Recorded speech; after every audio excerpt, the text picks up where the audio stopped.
Hello, friends. Happy Friday. Helena Grant here. And I was just thinking about how I so often seem to end up here on this day of the week with the time and the energy and the space to create these videos with contemplations that have really struck me throughout the week. And so today I want to talk about apples. And that comes from both what is occurring in the outside material world. My husband and I have an orchard in the Adirondacks, and it is a year of massive productivity for our apple trees, which are over 100 years old. This is the fall harvest time right now here in the Northern Hemisphere.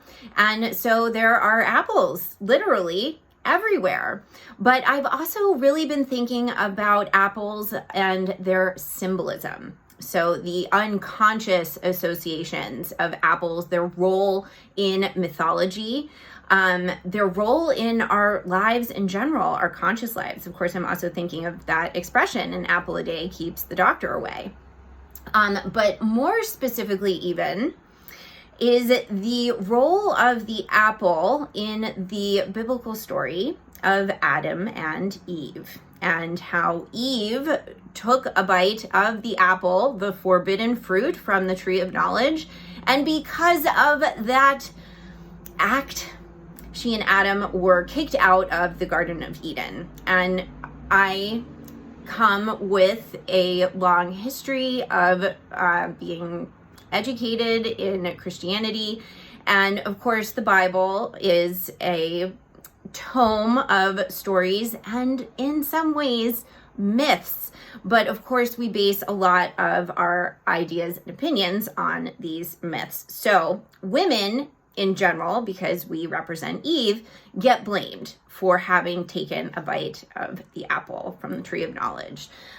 Some of our terminology for the menstrual cycle that women go through is, oh, that's the curse of Eve. Eve shouldn't have taken the bite of the apple. That's why you have the menstrual cycle.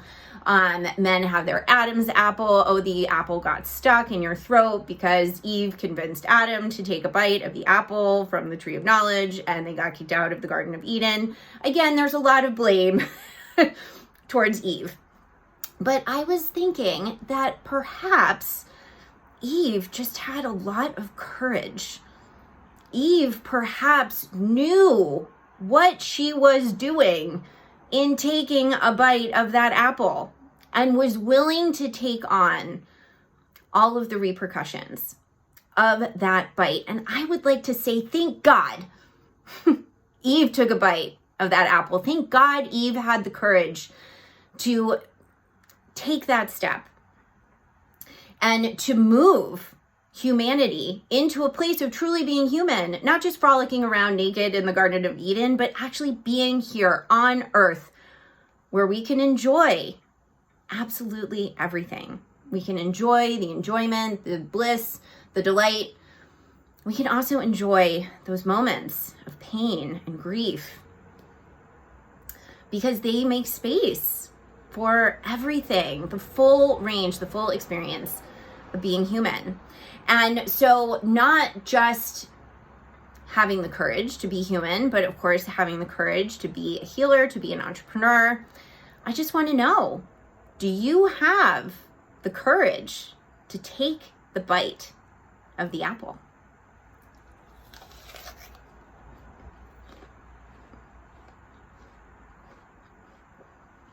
I'm going to enjoy this. And I'm going to continue feeling a lot of gratitude to Eve and all women and all humans. We all hold so much knowledge in our bodies because of that bite of the forbidden fruit on the tree of knowledge. Thank you so much for tuning in. Oh, and I'm hosting a workshop next Thursday. It's called the Metanoia Method workshop. So you'll be hearing more about that if you're on my email list. If not, go to my website, hgrantstyle.com, and sign up for my email list through the opt-in, you get a meditation, and that will mean that you get notifications about the Metanoia workshop happening next Thursday, October 21st. And until then, so much love to you.